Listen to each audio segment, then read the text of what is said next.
Film की शुरुआत एक कहानी सुनाने वाले से होती है। वो 35 साल पहले नॉर्थ वर्नन नाम के शहर में हुई भयानक घटना को याद करता है।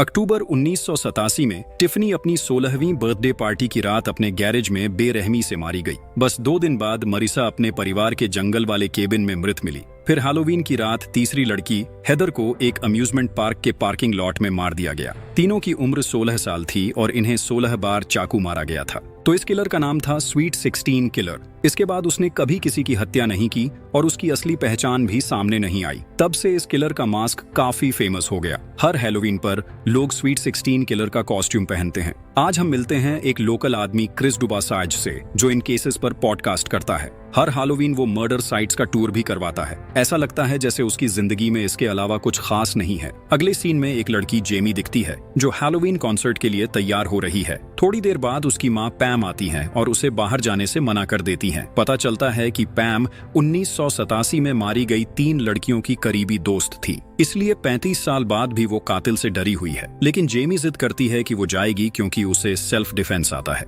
जेमी के पिता ब्लेक दोनों की बहस देखते हैं और जेमी को कॉन्सर्ट तक ड्राइव करने का कहते हैं। जैसे ही ब्लेक को पता चलता है कि कोई पैम को मैसेज कर रहा है, पैम कहती है कि ये सिर्फ मम्मी ग्रुप चैट है। बाद में ब्लेक जेमी को उसकी सबसे अच्छी दोस्त अमीलिया के घर ले जाता है। वहाँ अमीलिया की माँ लॉरेन भी होती है। पता चलता है कि वो पैम और ब्लेक दोनों की पुरानी क्लासमेट हैं। लॉरेन शिकायत करती है कि उसका बॉस उसे हैलोवीन पर भी आराम नहीं करने देता और फिर काम पर चली जाती है। इसके बाद ब्लेक लड़कियों के साथ कॉन्सर्ट जाता है। इसी बीच पैम घर पर अकेली होती है। तभी एक नकाबपोश आदमी उसके दरवाजे पर आ जाता है। वो सोचती है कि ये बस कोई और बंदा है जिसने कॉस्ट्यूम पहना है और उसे मिठाई देती है। लेकिन जैसे ही वो उसके हाथ में चाकू देखती है, तुरंत दरवाजा बंद कर देती है। फिर जल्दी से पुलिस को फोन करती है, मगर वो आदमी दरवाजा तोड़कर अंदर घुस आता है और उस पर हमला कर देता है। पैम भी बढ़िया लड़ाई करती है, क्योंकि वो 16 साल की उम्र से इस दिन की तैयारी कर रही थी। थोड़ी देर बाद पैम चाकू उठाती है और उस कातिल को धमकाती है कि पुलिस कभी भी आ सकती है। ये सुनकर वो थोड़ा डर जाता है और जाने का फैसला करता है। लेकिन जैसे ही पैम ने राहत की सांस ली, कातिल पीछे से आ गया और उसे मार दिया। उसने पैम को ठीक 16 बार चाकू मारा, जब तक कि वो मर नहीं गई। माँ की मौत के बाद जेमी पूरी तरह सदमे में और टूटी हुई थी। वहीं क्रिस, जिसे असली क्राइम्स का शौक था, घर के बाहर लाइव ब्रॉडकास्ट कर रहा था। अगले दिन स्कूल में पुलिस आती है और जेमी से पूछती है कि मर्डर के वक्त उसके पापा कहाँ थे। उन्हें शक होता है कि ब्लेक इस मामले में शामिल हो सकता है, क्योंकि पैम और क्रिस अक्सर एक दूसरे को मैसेज करते थे और शायद उनका कोई अफेयर भी था। लेकिन जेमी तुरंत ये शक खारिज कर देती है। वो कहती है कि उसके पापा ऐसा कभी नहीं कर सकते। साथ ही पुलिस को दोष देती है कि उन्होंने 35 साल पहले कातिल को पकड़ने में नाकामयाबी पाई थी। स्कूल के बाद जेमी साइंस फेयर में जाती है, जहां अमीलिया एक टेम्पोररी टाइम ट्रैवलिंग मशीन पर काम कर रही होती है। अमीलिया बताती है कि उसकी माँ लॉरेन पहले टाइम ट्रैवलिंग प्रोजेक्ट पर काम करती थी, लेकिन वो कभी पूरा नहीं कर पाई। अब अपनी माँ के पुराने नोट्स की मदद से वो एक काम करने वाली टाइम ट्रैवलिंग मशीन बनाने की ठान चुकी है। अमीलिया ये टेस्ट करना चाहती है कि क्या वो टाइम ट्रैवल करके कातिल की हरकतों को रोक सकते हैं। जेमी कहती है कि अगर वो उसे रोक पाते तो उसकी माँ अभी भी जिंदा होती। इसके लिए अमीलिया ने तारीख सेट की है 27 अक्टूबर 1987, जब पहला मर्डर हुआ था। शाम को जेमी क्रिस का किलिंग पॉडकास्ट सुनती है, लेकिन उसके पापा उसे रोकते हैं, क्योंकि वो आदमी हमेशा दुखद घटनाओं को एंटरटेनमेंट बनाता है, खासकर 35 साल पुराने उस केस को। अगले दिन जेमी क्रिस से एक कैफे में मिलती है। वो सीधे पूछती है कि क्या उसका और उसकी माँ का कोई अफेयर था, लेकिन क्रिस इनकार कर देता है। वो साफ करता है कि पैम सीरियल किलर केस को सुलझाने में बहुत लगी हुई थी, इसलिए वो दोनों मैसेज करते रहते थे। वो ये भी बताता है कि पैम को आखिरी मर्डर के बाद 35 साल पहले कातिल की तरफ से एक खत मिला था। उसमें मौत की धमकी दी गई थी और लिखा था कि अगली लड़की वहीं होगी। उसी दिन बाद में उदास जेमी साइंस फेयर में अमीलिया से मिलने वापस आती है, लेकिन तभी अचानक कातिल आ जाता है और जेमी पर हमला कर देता है। लेकिन जेमी भागकर छिपने में कामयाब हो जाती है। खुद को बचाने की कोशिश में वो गलती से टाइम मशीन यानी फोटो बूथ में चली जाती है और उसे चालू करने की कोशिश करती है। तभी कातिल उसका पीछा करता है। जब वो उसे चाकू मारने की कोशिश करता है तो छुरी गलती से फोटो बूथ के कंट्रोल पैनल में लग जाती है। इससे ज्यादा बिजली पैदा होती है और टाइम मशीन तुरंत एक्टिवेट हो जाती है। कातिल के पकड़ने से पहले ही मशीन काम करती है और जेमी 1987 में पहुंच जाती है, ठीक उसी दिन जब पहली लड़की मारी गई थी। शुरुआत में जेमी घबरा जाती है जब उसे पता चलता है कि वो सच में 35 साल पहले आ गई है, लेकिन जैसे ही उसे समझ आता है कि अब वो अपनी माँ को बचा सकती है, वो पूरा मन बना लेती है कि इस कत्लेआम को रोकेगी। इसके बाद जेमी टाइम मशीन वाले बूथ पर खराब है का साइन लगा देती है और पास में खड़ी एक अनजान औरत से पैम के बारे में पूछती है। वो बताती है कि पैम स्कूल में है। बिना समय गवाए जेमी शहर के स्कूल की तरफ चल पड़ती है जहां उसकी मां पढ़ती थी। वहां वो खुद को कनाडा से आई एक एक्सचेंज स्टूडेंट बताती है और तुरंत आलसी क्लर्क के जरिए जेमी का एडमिशन हो जाता है। बाद में जिम क्लास में जेमी हैरान रह जाती है जब वो 3 लड़कियों को देखती है, टिफनी, मरिसा और हेदर, जिन्हें मारा गया था। जब ट्रेनिंग शुरू होती है तो जेमी अपनी जवान मां को ढूंढने में लगी रहती है, लेकिन उसकी हैरानी की बात है कि जिस मां को उसने फिल्म की शुरुआत में शांत समझा था,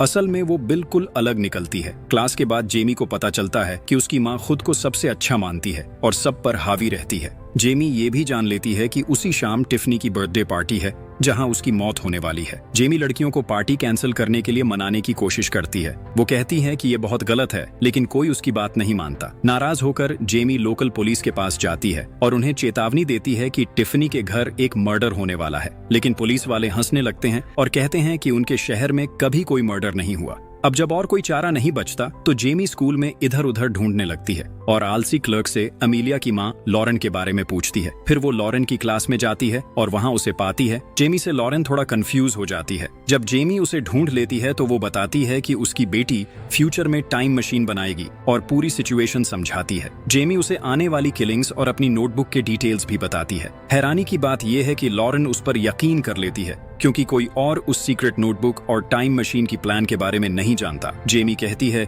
कि वो कातिल को लोगों को मारने से रोकना चाहती है, जिसमें उसकी मां भी शामिल है, और फ्यूचर में लौटने का एकमात्र तरीका वाईफाई से पॉसिबल है। क्योंकि 1987 में वाईफाई नहीं था, इसलिए उसे एक और तरीका ढूंढने के लिए लॉरेन की मदद चाहिए। फिर सीन बदलकर 2023 में आता है। ब्लेक घबराकर जेमी को ढूंढ रहा होता है और पुलिस से बात कर रहा होता है। उसी वक्त अमीलिया उनके पास आती है और बताती है कि जेमी ने उसकी टाइम मशीन इस्तेमाल करके पास्ट में ट्रैवल किया है। कोई उस पर यकीन नहीं करता, लेकिन क्रिस उसकी बात में इंटरेस्ट लेता है। इसी बीच 1987 में लॉरेन और जेमी टिफनी की बर्थडे पार्टी में पहुंचते हैं ताकि मर्डर को रोका जा सके। पार्टी में जेमी की मुलाकात एक टीनेजर डग से होती है जिसे सब बुली करते रहते हैं। बाद में वही उसका प्रिंसिपल बनने वाला था। वहां जेमी एक हैंडसम लड़के को देखती है और तुरंत उसकी तरफ खींच जाती है, लेकिन जब उसे पता चलता है कि वो लड़का उसका पिता ब्लेक है तो वो चौंक जाती है। उसे ये भी समझ आता है कि टिफनी और ब्लेक का रिश्ता चल रहा है और उसके पेरेंट्स ब्लेक और पैम ने अभी तक डेटिंग शुरू भी नहीं की है। इसके बाद जेमी तीनों लड़कियों को बचाने की कोशिश करती है, लेकिन वो उसकी बात सुनने के बजाय उसका मजाक उड़ाती रहती हैं।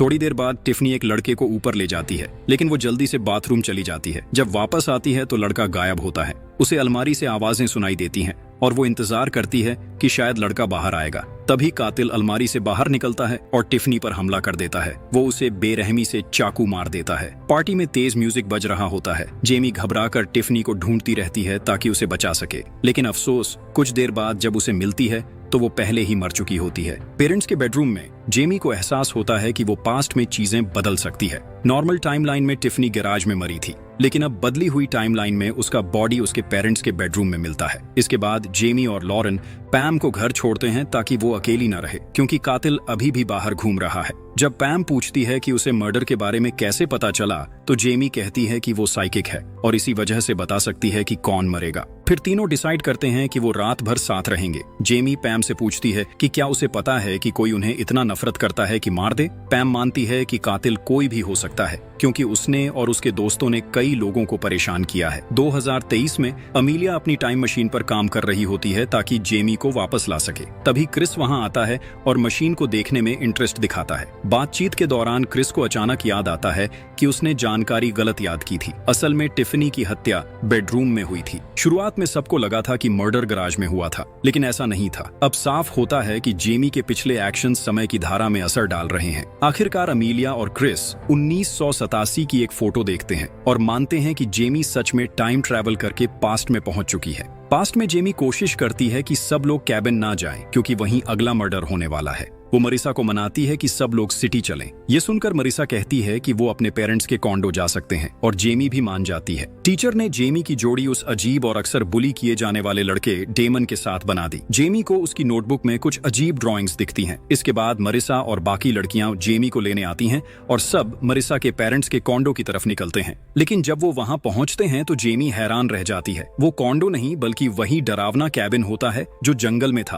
और जहां मरिसा की मौत हुई थी। जेमी बार बार बार सबको वहां से जाने के लिए समझाती है, लेकिन बाकी लड़के भी आ जाते हैं और सब मिलकर कैबिन में पार्टी करने का फैसला करते हैं। फिक्र में जेमी कैबिन के अंदर कुछ सेफ्टी रूल्स बनाने की कोशिश करती है, लेकिन कोई उसकी बात नहीं सुनता। उसी शाम एक लड़का जेमी को पार्टी खराब करने वाली कहकर उसे कैबिन के बाहर बंद कर देता है। अंदर घुसने के लिए जेमी रास्ता ढूंढती है और एक खिड़की तक पहुंचती है। जब वो अंदर झांकती है तो देखती है कि हेदर, जो तीनों विक्टिम्स में से एक है, बेहोश बिस्तर पर पड़ी है। इसी बीच मरिसा और दूसरा लड़का बाहर जाने का फैसला करते हैं। तभी पता चलता है कि कातिल पहले से ही कैबिन के अंदर है। वो अलमारी से बाहर आता है और धीरे धीरे हेदर की तरफ बढ़ता है। साथ ही वो रेडियो तेज आवाज में चालू कर देता है। हेदर उसी वक्त जाग जाती है और कमरे से भागने की कोशिश करती है, लेकिन कातिल उसे पकड़ लेता है, सीढ़ियों से नीचे फेंक देता है और मारने की कोशिश करता है। इससे मौतों का सीक्वेंस बदल जाता है। अब मरिसा की जगह हेदर की मौत हो जाती है। बाकी दोस्त मिलकर कातिल को रोकने की कोशिश करते हैं, लेकिन वो भी हार जाते हैं। हालांकि वो बच निकलते हैं। कातिल घर से बाहर भाग जाता है और सबको अकेला छोड़ देता है।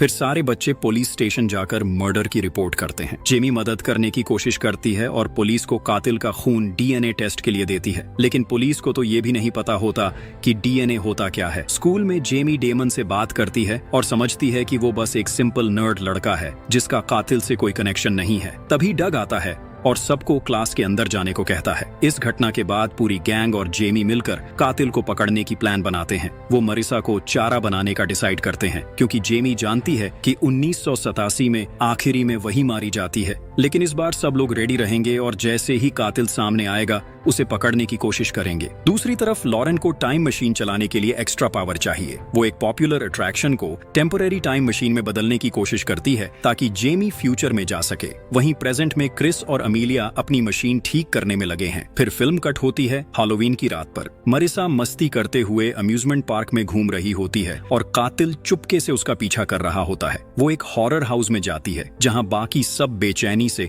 उसका इंतजार कर रहे होते हैं। कातिल के सामने आने के लिए सब इंतजार करते हैं। जल्दी ही कातिल पहुंच जाता है और जेमी और बाकी लोगों के बीच लड़ाई शुरू हो जाती है। सब एक ही कमरे में इकट्ठा हो जाते हैं जहां कातिल से लड़ना उनके लिए बहुत मुश्किल होता है। आखिरकार जेमी उसे चाकू मारने में कामयाब हो जाती है, लेकिन जब कातिल जेमी पर वार करने ही वाला होता है तभी उसका एक दोस्त पीछे से आकर कातिल को जानलेवा चाकू मार देता है। फिर वो लोग कातिल का मास्क हटाते हैं और देखते हैं कि वो उनका अपना क्लासमेट डग है। इसके बाद पता चलता है कि 1 साल पहले ट्रिश नाम की स्टूडेंट एक कार एक्सीडेंट में मर गई थी। चौंकाने वाली बात ये थी कि टिफनी, मरिसा और हेदर, ये तीनों लड़कियां उसकी मौत की जिम्मेदार थीं। वो हमेशा उसका मजाक उड़ाती थीं और उसे फैट ट्रिश बुलाती थीं। एक शाम उन्होंने ट्रिश को टिफनी के घर स्लीप ओवर पर बुलाया और उसे नशे में धकेल कर उसके और कोच के बारे में अफवाह फैलाने की प्लान बनाई। वो उसे और पीने के लिए मजबूर करती रही, जबकि ट्रिश रो रही थी और साफ परेशान थी। आखिरकार ट्रिश नशे की हालत में घर से निकल गई और उसकी कार का एक्सीडेंट हो गया। लड़कियों को ये नहीं पता था कि ट्रिश का डग के साथ रिश्ता था। ट्रिश की मौत से डग पूरी तरह टूट गया,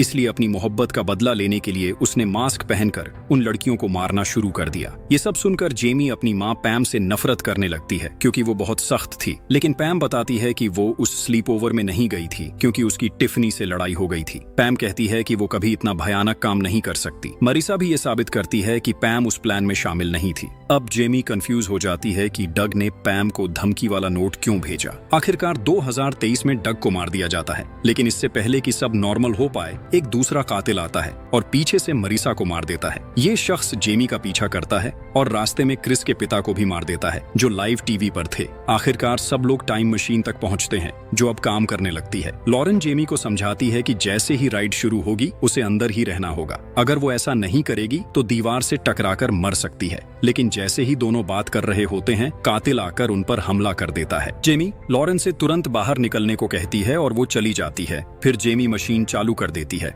अचानक पैम वहां पहुंचती है जेमी की मदद के लिए और तभी कातिल के साथ उनकी लड़ाई शुरू हो जाती है। जब मशीन तेजी से घूमने लगती है तो जेमी, पैम और कातिल मशीन की दीवार से टकरा जाते हैं। लेकिन कातिल फिजिक्स के रूल्स को अच्छे से जानता है। वो पैम पर हमला करने के लिए उसके पास पहुंचता है। वो उसे एक बार चाकू मारता है, तभी जेमी अपनी माँ को राइड से बाहर धक्का दे देती है। उसी वक्त मशीन की ताकत से कातिल का मास्क उतर जाता है और पता चलता है कि असली क्रिमिनल 2023 का क्रिस है। यहाँ क्रिस मानता है कि उसे पता ही नहीं था कि डग असली कातिल था। क्रिस ने पैम को सिर्फ इसलिए मारा ताकि स्वीट 16 किलर की स्टोरी 35 साल बाद भी जिंदा रहे। उसने जेमी को फेक वार्निंग नोट भी दिया था ताकि अपने पॉडकास्ट के लिए कंटेंट बना सके और ज्यादा फेमस हो सके। क्रिस अपने पिता से कंपैरिजन से परेशान था क्योंकि उसके पिता उससे कहीं ज्यादा सक्सेसफुल और मशहूर थे। इसी वजह से उसने अपने पिता को भी मार दिया। फिर क्रिस जेमी पर हमला करता है और दोनों के बीच जबरदस्त फाइट शुरू हो जाती है। खुशकिस्मती से जेमी बढ़त हासिल कर लेती है और कातिल को नेल गन से गोली मार देती है। फिर जेमी उसे घूमती हुई मशीन में लात मारती है जिससे उसकी मौत हो जाती है। इसके बाद वो वापस प्रेजेंट में लौट आती है। जेमी 2023 के हैलोवीन से एक दिन पहले पहुंचती है। उसकी राहत की बात है कि पैम अभी भी जिंदा है और ब्लेक से शादीशुदा है। इस बीच लॉरेन को पिछली सारी घटनाएं याद आ जाती हैं। वो जेमी को बताती है कि ये टाइमलाइन उस टाइमलाइन से अलग है जहां से वो आई थी।